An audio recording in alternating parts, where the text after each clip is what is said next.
Is Panorama the most Cars album? Here's my take. I thought I loved the Cars first album the best. Every song's fantastic. And then I thought I loved Candy-O the best. And then I gave Panorama a really deep, serious listen. And for a record that wasn't particularly important to me over 40 years ago, it has become one of my absolute favorites, precisely because of its offbeat feel and what I've realized are some of the band's coolest songs. If you remember 1980, you might agree that the album aptly reflects the mood at the advent of that decade. It was recorded at Cherokee Studios in LA between April and May of 1980, and when it was released in August, magazines and music critics categorized the album as darker and more unusual than their first two albums. The more I explore their music and the Cars stories, the more I think Panorama is the most Cars album. It's edgy and it's dissonant, but in really good ways. The fact that it sounded different from the Cars and Candy-O proved that the Cars were the real deal, not, one or two hit wonders. They transcended labels and genres, I think, with this album. It was both of its time and ahead of its time, if that makes sense.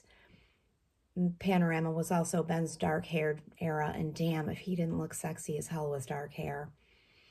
The album cover and artwork with its checkered racing flag and those darker colors suggested a departure, I think, in sound and tone a little bit from those first two albums.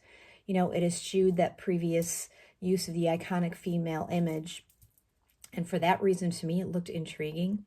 The Cars were all about a vision, an aesthetic, a look, and I think the look of this album really signaled sort of like a newer direction that the band was taking. The opening track immediately hits you with that sense of tension.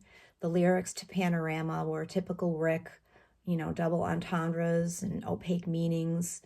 What exactly was he referring to when he sang, "I'm on my knees looking at your hot shot, and I'll take my chance if I break your bubble"? I mean, I know what I think it means. Is it what you think it means? Is it what Rick wrote it to mean? I guess we'll never know for sure.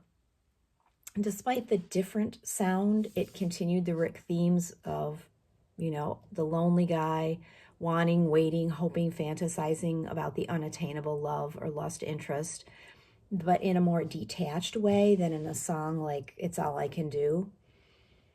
Nothing to do except think about you.